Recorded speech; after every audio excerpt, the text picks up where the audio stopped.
Hi all, welcome to our channel. ఈ రోజు ఈ వీడియోలో మనం director AR Sanjeev all movies ఎగ్జామ్ ఫ్లాప్స్ లిస్ట్ అయితే చూద్దాం. నెంబర్ 1, ఇది మా ప్రేమ కథ. ఈ మూవీ December 15, 2017లో రిలీజ్ అయింది అండ్ ఈ మూవీ అసిస్టెంట్ డైరెక్టర్ గా అయితే పనిచేశారు అండ్ ఈ మూవీ ఫ్లాప్ అయితే నిలిచింది. నెంబర్ 2, అంతరిక్షం. ఈ మూవీ December 21, 2018లో రిలీజ్ అయింది అండ్ ఈ మూవీకి అసిస్టెంట్ డైరెక్టర్ గా అయితే పనిచేశారు అండ్ ఈ మూవీ ఫ్లాప్ అయితే నిలిచింది. నంబర్ 3, పిట్టకథలు.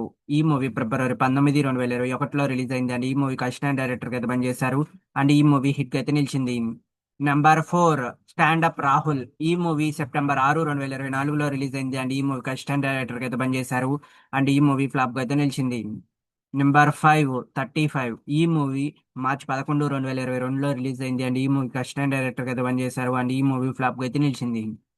నెంబర్ 6, ఓం శాంతి శాంతి శాంతి. ఈ మూవీ January 30, 2026 డేటస్ లో రిలీజ్ అయింది అండ్ ఈ మూవీ యావరేజ్ గా అయితే నిలిచింది. ఇవి guys director AR Sanjeev all movies ఎగ్జామ్ ఫ్లాప్స్ లిస్ట్. ఈ వీడియో మీకు నచ్చినట్టయితే లైక్ చేయండి, షేర్ చేయండి, సబ్స్క్రైబ్ చేసుకొని పక్కన ఉన్న బెల్ ఐకాన్ ఆన్ చేసి పెట్టుకోండి. Thanks for watching this video.